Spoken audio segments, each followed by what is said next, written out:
Sir नमस्कार। नमस्कार जी। Sir क्या नाम है? सर मेरा नाम है हितेंद्र दास।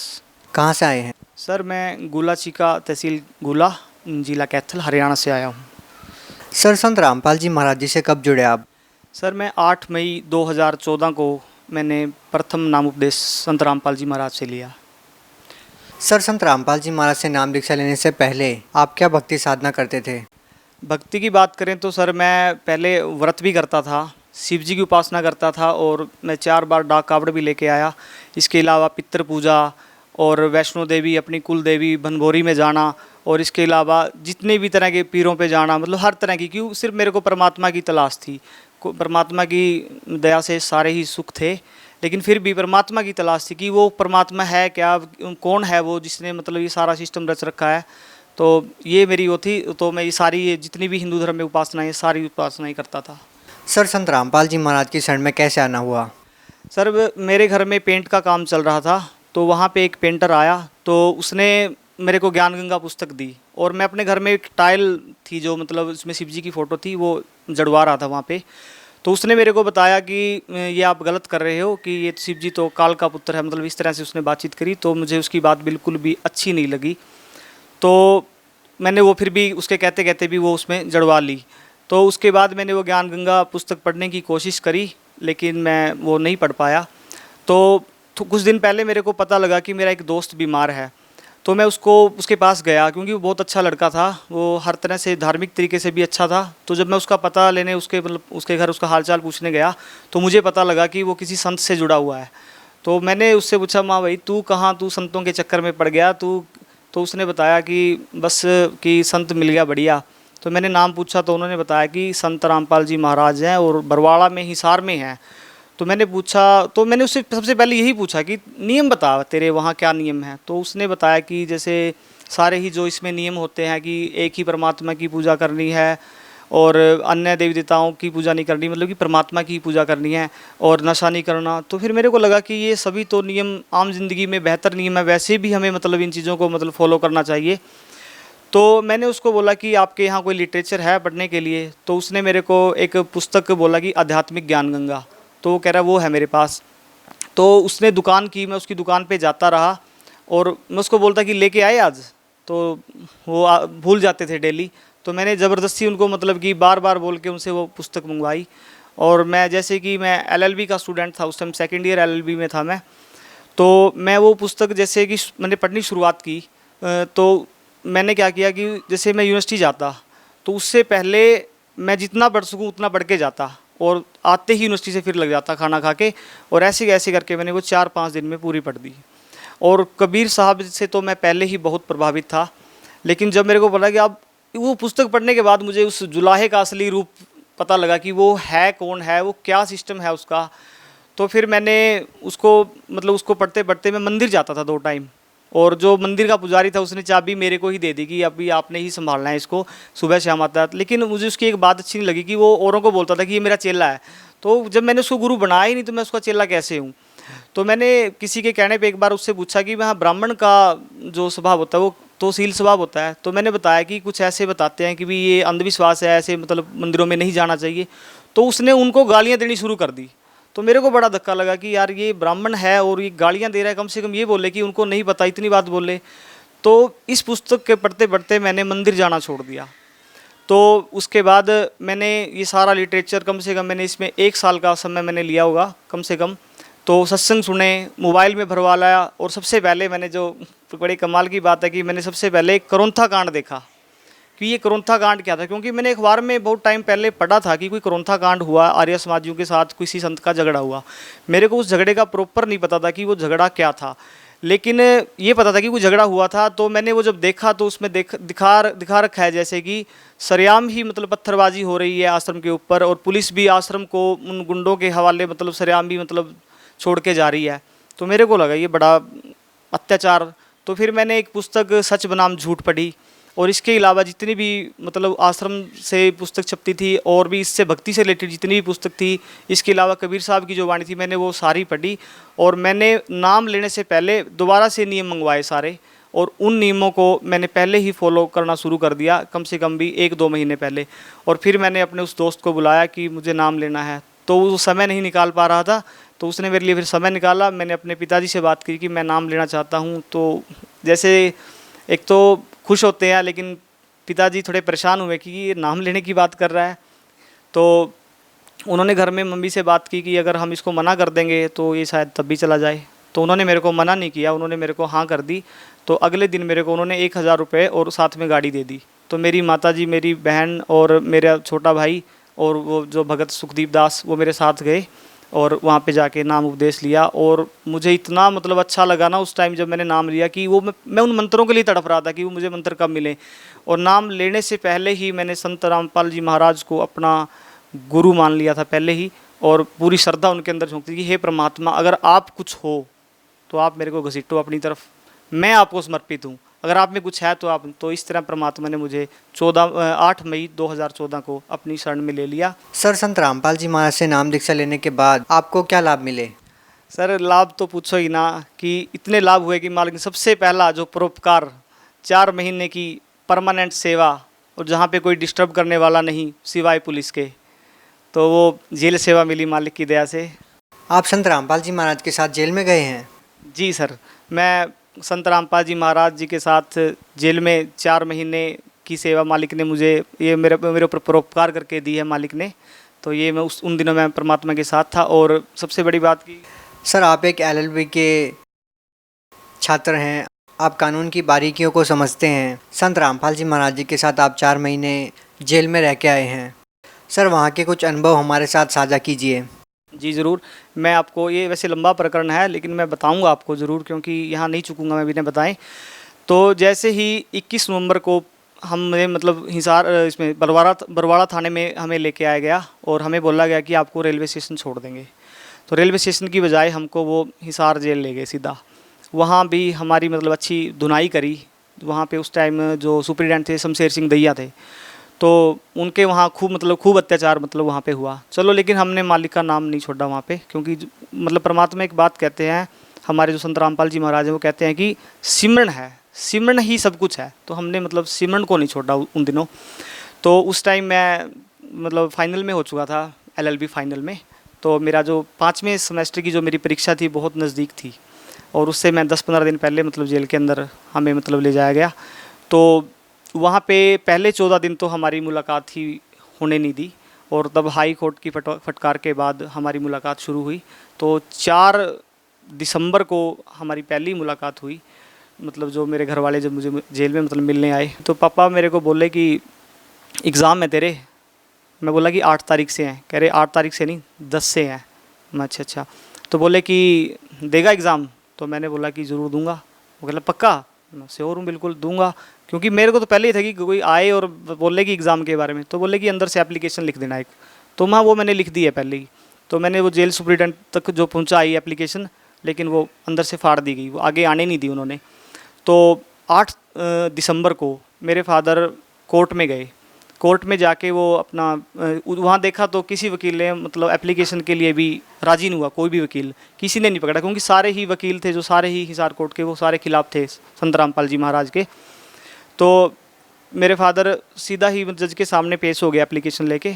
तो उन्होंने बल्कि बोला कि आपको ना हम एग्ज़ाम तो दिलवा देंगे आपको उसके जाने का, क्योंकि मेरे जो एग्ज़ाम थे वो पटियाला यूनिवर्सिटी में थे, जो हिसार से लगभग 150 से 200 किलोमीटर के बीच की दूरी है। तो कि आपको गाड़ी का प्रबंध करना पड़ेगा।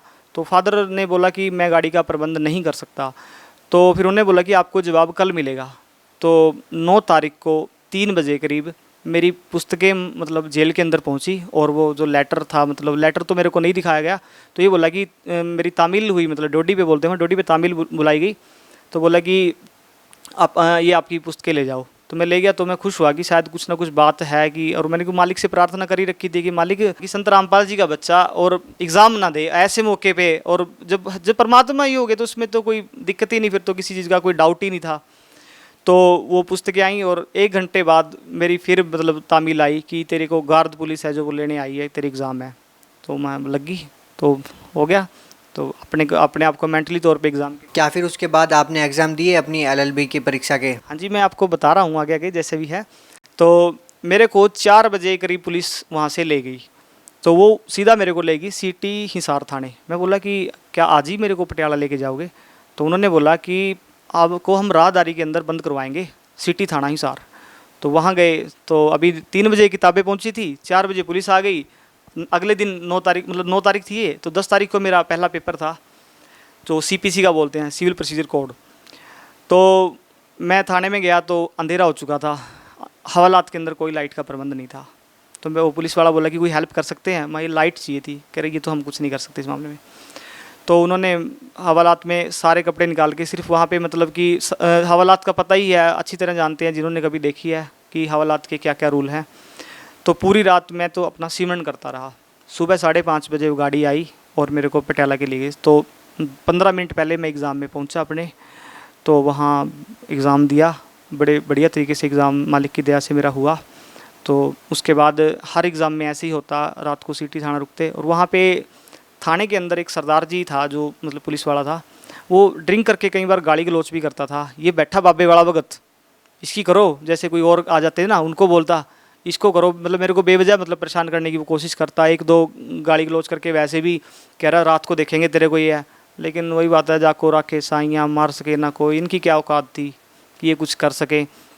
तो ऐसे ऐसे करके मालिक की दया से 5 के 5 एग्ज़ाम हुए और मालिक की दया से वो फर्स्ट डिवीज़न से 5वां सेमेस्टर क्लियर हुआ। सर आपको कहीं ना कहीं इस बात का मलाल है कि कहाँ किसी बाबा के चक्कर में फंस गया, क्योंकि आपने बरवाला की घटना के मात्र 4-5 महीने पहले ही नाम लिया था, संत रामपाल जी महाराज जी से जुड़े थे। उसके बाद आपके ऊपर दहेजद्रोह का मुकदमा लग गया, आपको जेल के अंदर जाना पड़ा। आपके जो एग्ज़ाम के दिन थे, आपको जो तैयारियां करनी थी, वो दिन आपके जेल के अंदर बीते। कहीं आपको इस बात का मलाल है कि संत रामपाल जी महाराज जी से नाम दीक्षा लेके आपने कुछ गलत किया? देखो, इस बात का मुझे बिल्कुल भी गम मलाल कुछ नहीं है, बल्कि मेरे को इस बात का गम है कि मैं थोड़ा लेट हो गया, जैसे मेरे को ऐसे लगता है। अगर काश मैं क्रोंथा मैटर में भी साथ होता, शायद मैं उस टाइम बहुत छोटा होता, लेकिन मेरे को उस चीज़ का कि मैं वहाँ भी होता। और इस संत रामपाल जी महाराज ने तो मुझे जो सेवा दी है उसका तो मैं, शब्द नहीं है मेरे पास कि मैं किस तरीके से धन्यवाद करूँ मालिक का, किस तरह से उनका ये उपकार मानूँ मैं। तो मेरे को बिल्कुल भी गम नहीं है कि मैं उन मतलब मालिक इस जेल में गया और मेरे ऊपर के देशद्रोह का केस लगा, और मालिक ने वो भी हटा दी और ये जो बची हुई हैं ये भी हटेंगी। सर आज भी आप लोगों की हिसार कोर्ट में, हिसार जेल में बल्कि हम कहें तो, क्योंकि आप लोगों के लिए एक स्पेशल कोर्ट बनाया गया है जेल के अंदर, वहाँ पर आप लोगों की तारीख होती है, वहाँ पर आप जाते हैं। आज आपके प्रति वहाँ की पुलिस का, प्रशासन का कैसा रवैया है? क्या सब पुलिस वाले ही आपके ऊपर अत्याचार करते हैं या क्या सिचुएशन रहती है वहाँ पर? देखिए, एक कहावत है कि 5 उंगलियां बराबर नहीं होती। तो जो पुलिस वाले हैं, बहुत से अच्छे पुलिस वाले भी हैं जो अंदर बहुत बढ़िया तरीके से पेश आते हैं, और वो मारना भी पसंद नहीं करते भक्तों को, और बड़ी आदर से बल्कि बोलते हैं कि भक्तों आप बैठो। और अंदर जब हम वहाँ मतलब जाते हैं पेशी पे, हम तो मतलब अपने गुरुजियों के दर्शनों के लिए जाते हैं, चलो ठीक है, इनके अकॉर्डिंग हम पेशी पे जाते हैं। तो वहाँ बिल्कुल अच्छा माहौल है और बढ़िया तरीके से बैठने की व्यवस्था हमारे लिए बन जाती है। जबकि कई बार बाहर सड़क पे पुलिस वाले परेशान करते हैं, जबकि अंदर परेशान नहीं करते। मतलब अंदर के जो, अगर 100 में से 60% पुलिस वाले अच्छे हो चुके हैं अब, वो बर्ताव देख के वो कहते हैं कि हम तो शुरू में लगा था कि सच में ही कहीं आतंकवादी आ गए। एक तो 900 950 आदमी इकट्ठा जेल में आना, तो उन्होंने एक गलती मानी कि हमने आपको इसलिए मारा पीटा था कि कभी आप हमारे ऊपर हैवी ना हो जाओ। लेकिन जब उन्होंने हमारा व्यवहार देखा तो वहाँ के कैदी भी बहुत प्रभावित हुए कि वाह, और वो भी मतलब सब ही प्रभावित हैं ज्ञान से कि वो कि हमने कभी ऐसी बात ही नहीं सुनी। और वो सबसे बड़ी बात है कि वो हमें देखे कि आप अपने गुरु जी के प्रति आपका ऐसा भाव, तो वो उस चीज़ से ज़्यादा प्रभावित होंगे। जो हम करते हैं वही हमारे गुरु जी का संदेश लोगों को जाता है। सर आप एक एडवोकेट है, आपसे हम ये जानना चाहेंगे कि बहुत से लोगों का ये मानना है कि संत रामपाल जी महाराज जी न्यायालय का सम्मान नहीं करते। यदि वो न्यायालय का सम्मान करते तो कोर्ट में जाते, यदि वो न्यायालय में चले जाते तो शायद बरवाला जैसी बड़ी घटना नहीं होती। क्या कहना चाहेंगे इसके बारे में? सर अगर देखिए, आपको भी गुमराह किया गया है, कुछ बातों का आपको नहीं पता। संत रामपाल जी महाराज ने कानून का सम्मान किया है, तो आज उनको जेल में मतलब रखा गया है। क्योंकि जुलाई 2014 में संत रामपाल जी महाराज पेशी पे ही गए हुए थे, और जहाँ से कंटेम्प्ट ऑफ कोर्ट का नया केस बनाया था, जहाँ से ये सारा विवाद मतलब खड़ा हुआ। तो ये झूठ है कि संत रामपाल जी महाराज और तो और उनके अनुयायी कानून नहीं तोड़ सकते, तो संत रामपाल जी महाराज का तो सवाल ही नहीं उठता कि संत रामपाल जी महाराज जी कोर्ट के आदेश पे आज तक कितनी बार कोर्ट गए हैं? अनेकों बार सर, रोहतक कोर्ट में, हिसार कोर्ट में, कितनी बार संत रामपाल जी महाराज पेश हुए, और वही बता रहा हूँ ना कि पेश होने के बाद केस बना तो कहाँ जाएं।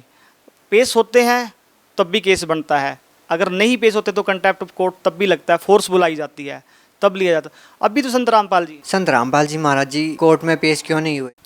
संत रामपाल जी बीमार थे और उनका मेडिकल सर्टिफिकेट हाई कोर्ट में MGO पॉल जज के सामने गया, लेकिन उन्होंने मानने से इनकार कर दिया। अब कोई आदमी किसी को बीमार होने से मानने से इनकार करे तो ये उसकी अपनी समझ है। तो फिर ये क्यों प्रचारित किया जा रहा है कि संत रामपाल जी महाराज जी कोर्ट का सम्मान नहीं करते? देखिए, न्यायालय का सम्मान करते हैं। अभी आप देखो ना कि जैसे उनके अनुयायी जाते हैं उनके दर्शनों के लिए, सड़क के दोनों ओर खड़े हो जाते हैं, वो कोई भी ट्रैफिक जाम नहीं करते, और बरवाड़ा पूरे प्रकरण में उन्होंने कोई ट्रैफिक जाम नहीं किया। तो अगर वो ऐसा करते वहाँ तोड़ फोड़ भी कर सकते। 1.5 लाख के करीब संगत थी, पुलिस इतनी नहीं थी, तो कुछ भी हो सकता था। जहाँ पे कोई पुलिस वाला मतलब किसी डेथ नहीं हुई, कोई गंभीर चोट नहीं किसी को आई। तो ये सब, और CBI जांच मांगने वाले कैसे, आप एक बात बताओ कि CBI जांच मांगने वाले कैसे कानून का सम्मान नहीं करेंगे? हाँ, वो CBI जांच मांग रहे हैं अपनी, इतना बड़ा केस है, सरकार बोलती है 42 करोड़ खर्च कर दिया, कोई बोलता है कि 30 करोड़ खर्च कर दिया। तो कितना क्यों कर रहे हो इतना खर्च? CBI जांच दे दो, जो क्लियर है, अगर हम दोषी हैं तो सज़ा दे दो। सर, संत रामपाल जी महाराज से नाम दीक्षा लेने के बाद आपको क्या लाभ मिला? लाभ तो मैंने आपको पहले ही बता चुका हूँ कि सबसे बड़ा परोपकार जेल सेवा संत रामपाल जी महाराज की शरण में आने के बाद ही मिली है ये।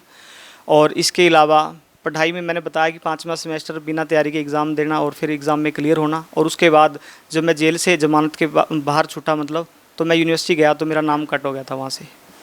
तो मैंने वहाँ बोला कि नाम दाखिल करना है, तो उन्होंने बोला कि VC की परमिशन लेके आओ। VC की परमिशन मिल गई, तो वो VC की परमिशन उस दिन मिली जिस दिन लेक्चर ओवर हो गए थे। तो बोले कि अब लेक्चर भी कंडोन कराने पड़ेंगे। दोबारा एप्लीकेशन लिखी, मालिक ने वो दया करी कि वो लेक्चर भी कंडोन हुए। और जैसे नेक्स्ट एग्ज़ाम जो आए 6 सेमेस्टर के, उस एग्ज़ाम से 2 दिन पहले रोल नंबर मिला, और फिर वो एग्ज़ाम दिए, मालिक ने वो भी क्लियर करवाए। फर्स्ट डिवीज़न से सारी LLB क्लियर कराई। और जो रेगुलर स्टूडेंट थे, जो मतलब मैं तो चलो जेल में था, क्लास अटेंड करते थे, आज उनकी सप्ली हैं, वो अभी तक क्लियर नहीं कर पाए अपनी LLB, लेकिन मालिक का ये बच्चा मतलब दया से, मालिक की दया से वो उस टाइम ही क्लियर कर गया। तो ये एक लाभ हो गया। और इसके अलावा सतभक्ति मार्ग जिसकी तलाश थी, उस जुलाहे का असली रूप देखना था, पता करना था, वो वाणी सारी, और जैसे मैं शिव जी को ही दी बेस्ट मानने बैठा था, तो वहाँ से क्लियर हुआ। अभी उनका अपमान नहीं करते, और वो भी भक्ति काम आई। वो काम ऐसे आई कि वो स्टेप दर स्टेप मतलब चलती गई। सबसे पहले मैं हनुमान जी की भक्ति करता था, फिर मैं इसकी कृष्ण और शिव जी की भक्ति करता था, फिर मैं वैष्णो देवी का उपासक बन गया। और ये स्टेप स्टेप वही स्टेप है ये, जैसे कि ये ब्रह्मा विष्णु महेश की माता है, मतलब जो शेरा वाली है, और अब फिर ये सीधा ही अब मालिक की शरण में आ गया। तो मतलब बेनिफिट वहाँ से भी मिला। वो बेनिफिट इतना मिला कि अगर वो पुस्तकें, वो गीता अगर आज ना पढ़ी होती तो शायद इतनी जल्दी समझ में नहीं आता। और जैसे ही जेल में आते ही मैं भटक जाता, मैं मतलब गुरुद्रोही हो जाता। सबसे बड़ी बात तो ये थी, लेकिन ज्ञान समझ के गए थे तो आज दृढ़ हैं अपने उसमें। सर, आप जेल में रह के आए हैं 4 महीने, क्या ये बात सच है कि संत रामपाल जी महाराज जी के साथ जो अंदर जो कैदी है वह उनसे प्रभावित होकर नाम दीक्षा ले रहे हैं, उनके विचारों को फॉलो कर रहे हैं? देखिए, वो पूरी तरह से मतलब प्रभावित हैं। जैसे पहले तो वो हमको बोले ओ रामपाल वाले ऐसे बोलते थे, क्योंकि हरियाणवी का वहाँ का लहजा कुछ ऐसा है। और अभी जो बोलते हैं सच्चा भक्तों, और वो जैसे कभी हम जाते हैं, पानी की सेवा बड़ी बढ़िया तरीके से करते हैं, कई बार खाना भी दे के जाते हैं। वो उनका बिहेव इतना बढ़िया होगा कि जैसे कि वो भी अपने आप को सुधारने में, और कुछ तो मतलब कि शरण में आने को बिल्कुल ला लेता है। वो जैसे ही यहाँ से मतलब छुट्टी हुई है उनकी, जेल से किसी को छुट्टी मिलती है कैदी को, या कोई जमानत पे आता है, तो वो ढूंढता है कि मेरे को कहीं से ठिकाना मिले, मतलब कि मालिक की शरण में जाने का। तो मतलब मैं कहूँगा कि कैदी तो कैदी, पुलिस वाले भी मतलब प्रभावित हैं। मतलब जैसे कि मैं एक बार, मेरे को बस में कोई मिला था, तो उस वो लड़का मुझे बता रहा था कि हमारे गांव का एक पुलिस वाला है, वो बता रहा था कि यार संत रामपाल जी महाराज के यार जो ये शिष्य हैं, ये शिष्य बड़े नेक हैं। तो शिष्य नेक है तो गुरु तो आपको ही नेक होना ही था। सर, संत रामपाल जी महाराज जी से जो भी नाम दीक्षा लेता है वो उन्हीं का होकर रह जाता है। आखिर संत रामपाल जी महाराज जी क्या देते हैं? अभी देखो, मतलब संत रामपाल जी महाराज तो वो जो मतलब ओरिजिनल मंत्र हैं वो देते हैं। और वही बात है, जो परमात्मा के पास जाके परमात्मा का ना हो तो फिर परमात्मा ही क्या। तो सीधी सी बात है कि संत रामपाल जी महाराज गॉड हैं, कबीर गॉड कह लो या संत रामपाल जी, एक ही बात है। तो ये परमात्मा है, और परमात्मा से कैसे अट्रैक्टिव नहीं होगा, कैसे कोई परमात्मा का नहीं होगा। तो पुलिस प्रशासन को खुद, मेरे को जैसे पुलिस वाला वहाँ मिला था, उनको खुद मतलब ऐसी शंका रहती है कि 3 घंटे से ज़्यादा एक पुलिस वाले की ड्यूटी नहीं रखनी कि वो भी नाम उपदेश ले लेगा, क्योंकि पहले रोहतक में ऐसा हुआ था। ये तो ले गए, कब तक रोकोगे। क्या आप नशा करते थे संत रामपाल जी महाराज से नाम दीक्षा लेने से पहले? मैं वैसे तो कोई परमानेंटली नशा नहीं करता था, लेकिन जैसे विवाह शादी में बोलते हैं कि कभी कभार ले लेनी चाहिए, मतलब वो था। क्योंकि मेरे जो फैमिली है, मतलब फादर हैं वो भी मतलब ले लेते हैं, दादाजी भी ले लेते थे, तो एक ऐसा था, तो माहौल है। और मेरे को मनाही नहीं थी घर से, सबसे बड़ी बात, भक्ति की मनाही है लेकिन उस चीज़ की मनाही नहीं थी। आपके पिताजी क्या सोचते हैं कि हमारा लड़का आश्रम में गया, 4-5 महीने के बाद ही उसके ऊपर देशद्रोह जैसा मुकदमा लग गया और वो जेल में गया, एग्ज़ाम में उसको प्रॉब्लम आई, क्या कहते हैं? देखो वैसे तो मेरे पिताजी कहते हैं कि है ठीक है, इसके साथ बनती समय से ऐसे ही है, मतलब एक तो उनका ये कहना है, और एक उनका कहते हैं कि इनको कोई ना इनका माइंड वॉश करता है, ये जहाँ से फिर वहीं के लग जाते हैं, या ये पागल है जिस चीज़ के पीछे पड़ जाता है, मतलब पीछे पड़ ही जाता है। क्योंकि पहले मैंने शिव जी की भक्ति भी ऐसे ही पूरे मतलब उससे करी, तो फादर भी शिव जी के उपासक हैं, वो कहते हैं कि उनसे ऊपर कोई नहीं है, लेकिन वो नशा भी करते हैं जैसे, और सामाजिक जो बुराइयाँ ही हैं कुछ जो हमें रूटीन में अपना रखी हैं, हमें दिखती नहीं वो, लेकिन है तो बुराइयाँ ही हैं। तो इस तरह के मतलब उनके विचार हैं। सर, वो लोग संत रामपाल जी महाराज जी से कैसे जुड़े जो अभी संत रामपाल जी महाराज से नाम दीक्षा लेना चाहते हैं? क्योंकि उनका मानना है कि संत रामपाल जी महाराज जी भी जेल में है। अभी एक हरियाणा न्यूज़ चैनल है, सुबह 6 बजे उस पर भी सत्संग आता है, और 7:40 के करीब आता है साधना चैनल के ऊपर, उसके ऊपर नंबर दिए हुए हैं, वो ज्ञान गंगा पुस्तक मंगवानी है उसका भी, वो सारा वो दिया है, वहाँ पे कांटेक्ट करें और जाएं शरण में। और मालिक का रास्ता कोई बंद नहीं कर सकता, ना ही कोई रुकावट पैदा कर सका और ना ही कर सकता। रुकावट पैदा करेगा खुद ही गोते खाएगा कहीं ना कहीं, लेकिन मालिक का तो ऐसे ही चलेगा। भगत समाज को क्या संदेश देना चाहेंगे? देखो, संदेश देने की मेरी औकात नहीं, लेकिन मालिक का जो संदेश है मैं वो बताता हूँ कि आइए अपना मतलब पहले तो अपने ग्रंथों को वो करें, और संत रामपाल जी के महाराज जी के सत्संग सुने आप, वहाँ से क्लियर करें अपने आप को, और उसके बाद आप नाम उपदेश लें, भक्ति करें। और जो बुराइयाँ छोड़ने वाली वैसे भी हैं, तो आप आएंगे तभी पता लगेगा, बिना आए पता नहीं लगेगा, और जब तक सुनेंगे नहीं तब तक भी नहीं पता नहीं लगेगा। तो ये मैं तो यही प्रार्थना करता हूँ कि आप पहले तो सुने, क्योंकि जब तक ज्ञान नहीं होगा तब तक भक्ति भी नहीं कर सकते, इसलिए कि ज्ञान प्राप्त करें यहाँ से और भक्ति करें। धन्यवाद जी, धन्यवाद। धन्यवाद।